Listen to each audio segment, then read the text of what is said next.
ana ki a koutou, ki a koutou o ngā mātāwaka. Yep, there's going to be a bit of a change in this, in tone in terms of this, our panel, because we're really looking at the issues of research and ethics, and the fact that as Kaupapa Māori researchers, we're often doing two jobs simultaneously. We're often often doing our own research on behalf of whānau hapu, iwi, Māori organisations, whoever we're working for. But we're also often observing what's going on around us, and we're trying to keep an eye on what other research is impacting on our communities, as Leona said. Both of us on this panel have been part of Māori groups that maintain a watching brief of biotechnology or GE research developments. Maintaining a watching brief is a critical part of Kaupapa Māori. While we have established some good Kaupapa Māori spaces, the need for protection of those spaces has not gone away. So we do need to maintain surveillance and action. And action has been coming through as a constant theme through this week. Just referring to the first picture that I've got up here, this is actually the cover of Newsweek magazine, came out in September.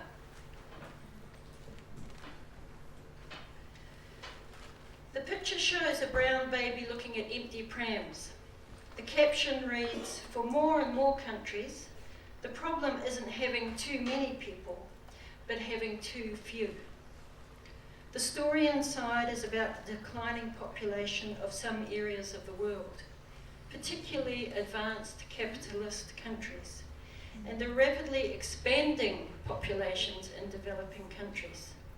And here in New Zealand we have a similar phenomenon where the Māori population is going upwards and the Pākehā population is remaining pretty stable.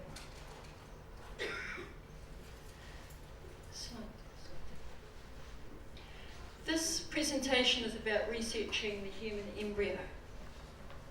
Okay, so research that's currently going on the human embryo and research that could open up in that area. Okay, I've called this presentation at the Kaupapa Māori workshop the biggest workshop in the world, because when Leonie first talked to us about this workshop, she said around 40 people.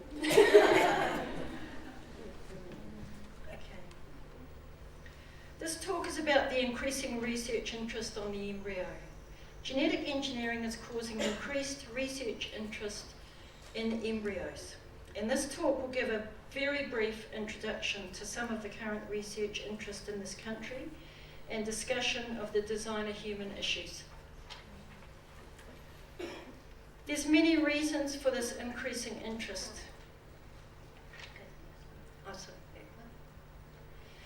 There's many reasons for this increasing interest. Much of this interest is driven from the desires to choose the sex of a baby, to have a baby despite infertility, the desire for children in later life, the desire to avoid potential disease in babies, the desire to enhance the looks of children. And around the world, there are a number of people who feel that it would be a really great idea to be improving the human species. And included amongst those people is James Watson, who is a high-profile advocate of designer children, designer people. This is a quote of his: "If we could make better humans by knowing how to add genes, why shouldn't we? What's wrong with it?" This is an old idea, the idea of breeding to create new species. But today it's possible to be selecting human traits through genetic engineering, which is what this talk is all about. For vulnerable groups, marginalised groups, Indigenous peoples and ethnic minorities, we have good reason to be concerned and to be very vocal as states move to adjust legislation and policy regarding the usage of human reproductive technologies. This slide shows an advertisement. It's actually an advertisement which features it's in the US. But you can look on the internet and find lots of advertisements aimed at parents wanting to choose the sex of their babies. There are a number of companies in the US and Australia that advertise technology for sex selection.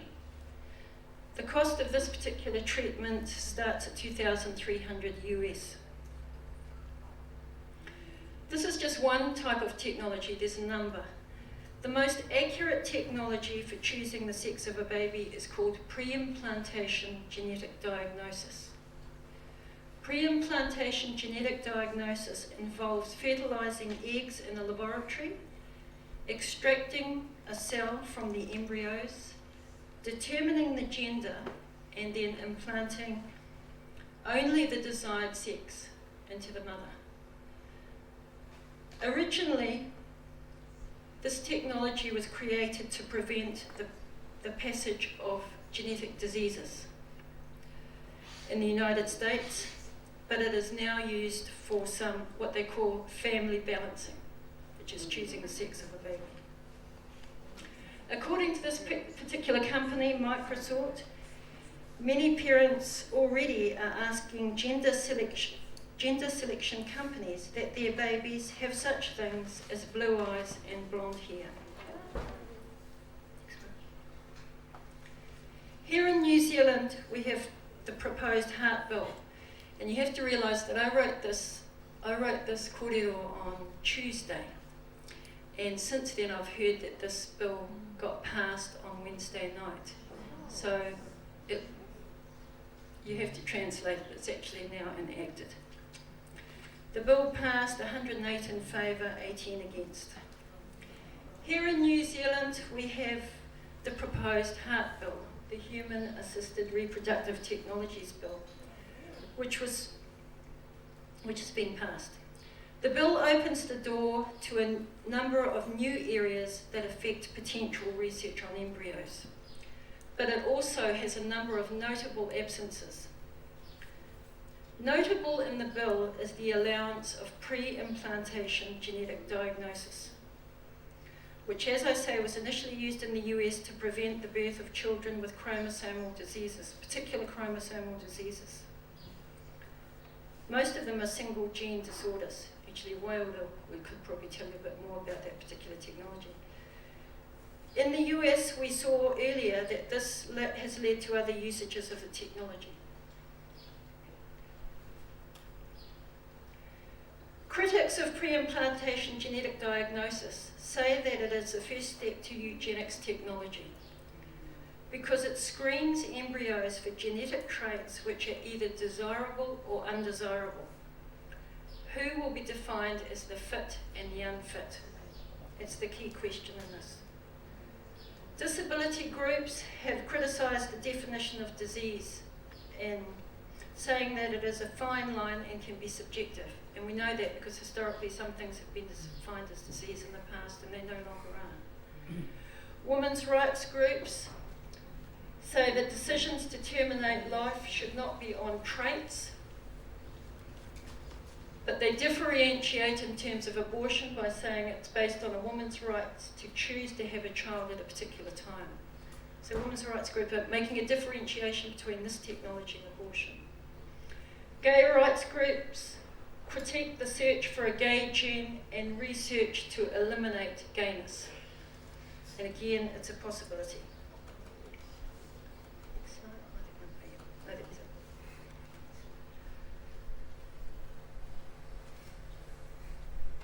The bill also contains a number of absences. These are technologies that are not banned, but currently ethical approval will be needed. So ethics committees are going to be the main ways of regulating all. And, for example, using hybrid embryos for non-reproductive research.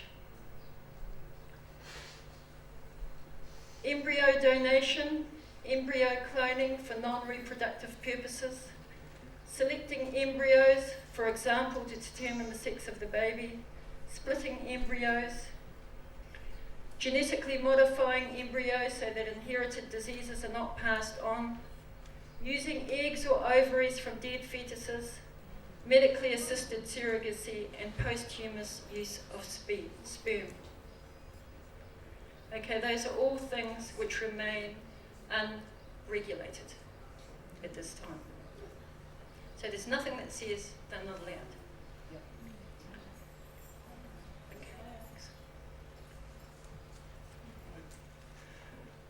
The bill does not ban germline genetic modification. Now, much public relations attention on the bill has gone on the issues of openness of information, that children born will know who their donor parents will be. So a lot has been made about that particular issue. But the bill has left a great deal of decision making about the usage of particular technologies and the usage of embryos to ethics committees, also to a ministerial advisory committee and to the Minister of Health.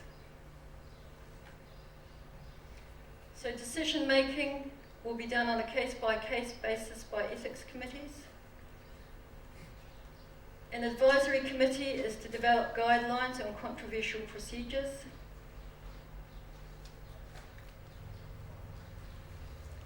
And withdrew earlier bans on germline genetic modification, sex selection, mandatory genetic screening, the use of eggs from fetuses, and non-reproductive cloning.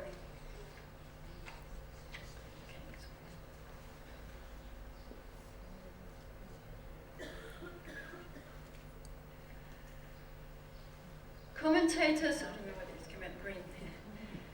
Commentators from around the world have been clear about the issue of germline genetic modification. And germline genetic modification means that you've made a change in a person which can be inherited into the next generations. So it is inheritable. It's an inheritable change. Now, around the world, there have been a number of groups that have tried to call for a ban on germline genetic modification, including the Council of Europe's Convention on Human Rights and Dignity with regard to biomedicine. They've made the statement that an intervention seeking to modify the human genome may only be undertaken for preventative, diagnostic or therapeutic purposes, and only if its aim is not to introduce any modification in the genome of any descendants. In 1999, the World Health Organization's report, Medical Genetics and Biotechnology Implications for Public Health, was explicit in calling for a global ban on inheritable modification to human beings. Okay.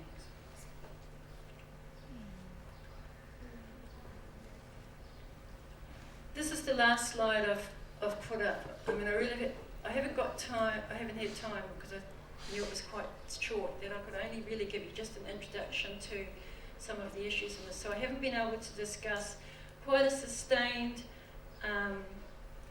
some of the Māori objections to this process as it's been unfolding. Certainly there has been quite a bit here and there. But I notice in the biotechnologies areas there's a vast difference between the health area and the agricultural area in regards to GE. It is much more difficult to get information on GE in health than it is in agriculture. My view of this legislation is that it's going to be tougher to do research on a cow's embryo than it is to do on a human embryo. Because in the agricultural area there is actually a regulatory body called IRMA, and anyone who's had anything to do with IRMA knows that it's not that great a body because it says yes to everything that gets applied for. But nevertheless, a regulatory body is there. In this legislation, there is none. There are only ethics committees. And again, if you've sat on ethics committees, been involved with ethics committees, do they ever say no? That's my question. So there's a whole vast area that's been opened up here, which needs further fighting. This is a painting by a woman called Teresa Reihana, And it's her gut level response to when she found out that research was going on in the human embryo. And it says it all to me. It says a lot about what's happening currently. But also I think what's tragic is that this bill has just gone through with not much awareness at all within our communities. And I think there's a number of people who probably knew somewhere along the way. As I say, Paul and I are kind of amateurs at trying to find out about what's going on inside. So I just want to leave it there, and I just want to acknowledge those people who have been vocal in terms of presenting submissions before the Royal Commission on Genetic Modification, who have sat on advisory bodies to the government and opposed the use of human tissue and other organisms, because there have been a lot of Māori along the way, but in particular I want to acknowledge Miri Tākoko, Carl Williams, the ones who are here, Donna Gardner, Hariata Pohatu, Leonie Pihama, Glenys Philip Barbara, and Huirangi Waikiripuru.